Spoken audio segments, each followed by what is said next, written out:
Namaste, Jai Bharat. Pakistan has entered into an agreement with Saudi Arabia, some kind of military agreement in the so-called NATO pattern, and apparently, should Pakistan is getting attacked, Saudi should consider that it's an attack on Saudi and vice versa. This is a NATO pattern agreement, and Pakistan is very happy because there's no one to cry for them except Turkey and Azerbaijan. Now, what is this? Initially, you think that something fishy about it, but it's nothing fishy. It's a natural kind of understanding because Saudi needs Pakistan like quotation team. Saudi needs Gundas for not for external reason, but suppose. See, geopolitics keeps changing in the world.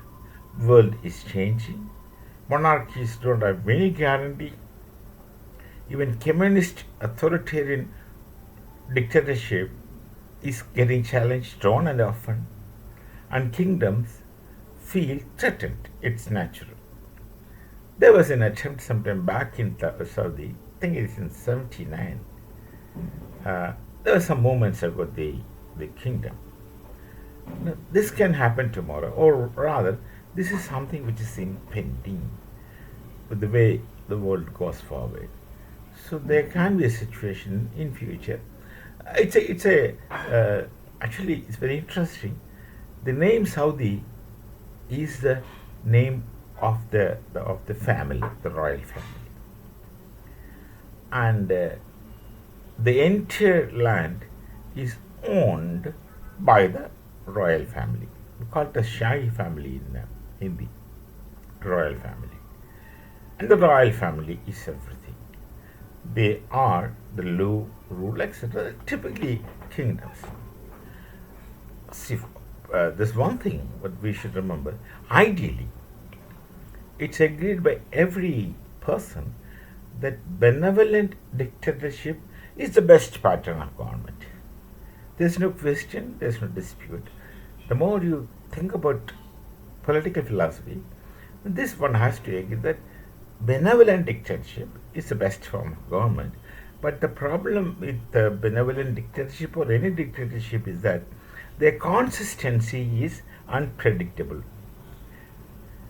The present king may be an exceptionally benevolent person, but that doesn't mean that his son, grandson, shall continue the trade. So the benevolent dictatorship is temporary. See, the longest ruling dynasty in the entire world is Cholas. Great kings, definitely benevolent. And the Vijayanagara, definitely benevolent. But at some point in time they cease to exist for whatever kinds of reasons. Unpredictable, at times even unprecedented. So, dictatorship is not desirable, therefore people go to democracy. Democracy has its inbuilt drawbacks which everyone understands, but no one seems to be conscious about it. Look at America. The democracy is by money democracy. Many places it is to be democracy, money democracy. You understand what I mean, money democracy. I need not explain. Bharat also had money democracy when so long as Congress was ruling. Congress was in power. That means for the large part of governance in Bharat, it was money democracy. Money, power, show, hegemony, that's called intellectual deception. All those things. So there is always a point somewhere in future that the authority of kings may be threatened or questioned. When such situation happen to come, Saudi doesn't have that kind of military power. They normally peace-loving people, because the king wants to keep his authority, etc., etc., etc. That's their problem. We are not America to intervene and poke our nose into the matters of affairs of other people. We don't do it. Bharat don't do it. We don't intervene, we don't interfere. We don't try to shape, manipulate governance in other nations. That's not in our culture. Should Saudi have some problem within internal? Possible. This it's a speculation. Somewhere in future, they'll need a paid army to act on their behalf. As I understand, that's precisely why that Saudi agrees to this Pakistan's agreement. But why Pakistan does it is again obvious. Uh, Pakistan knows, I've heard some discussions in Pakistani YouTube channels. Pakistan knows that should Bharat attack Pakistan, Saudi is not going to do anything except giving the money. Pakistan only wants money because that's one thing which they don't have. They don't have sense, that's another thing.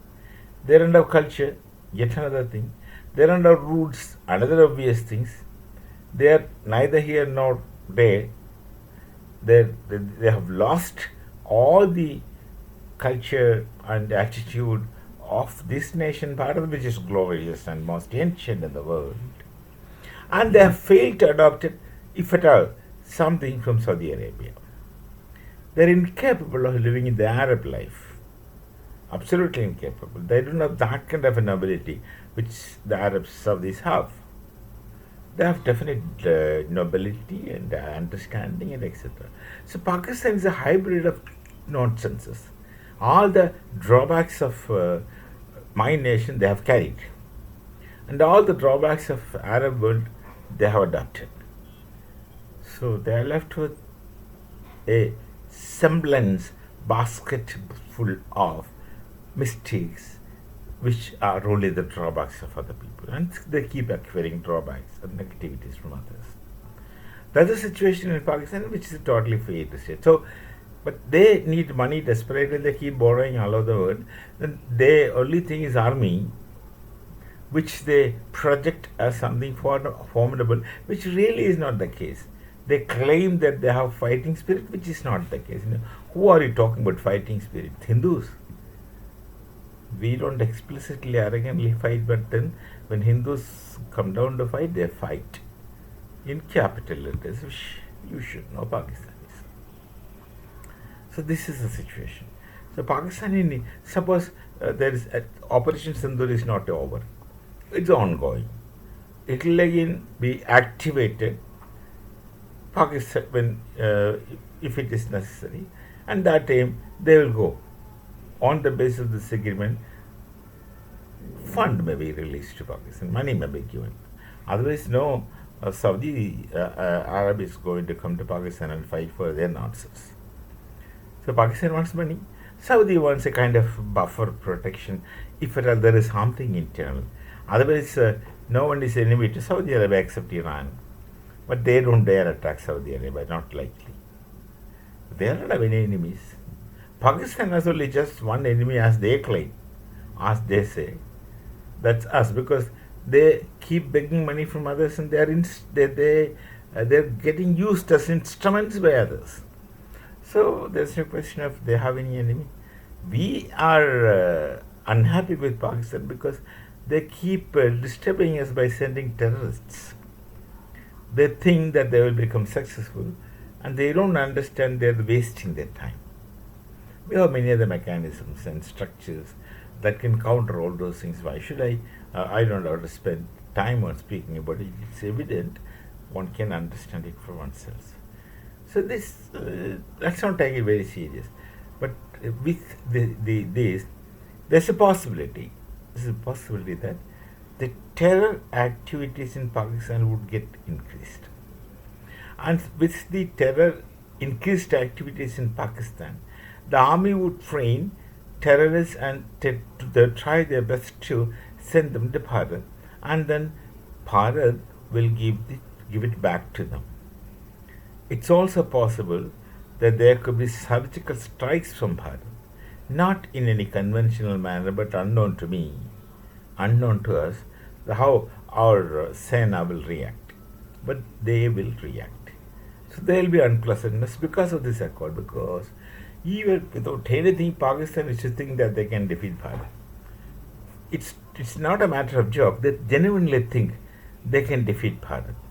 That's why whenever someone keeps telling a lie to the people of Pakistan that we won something from Bharat or they won Operation Sindhu, those idiots will believe it completely because they think they can do it. That's precisely what they do in cricket. They think they can win and then they don't win always. In case of battle, they never win and have never won. And that nobody knows.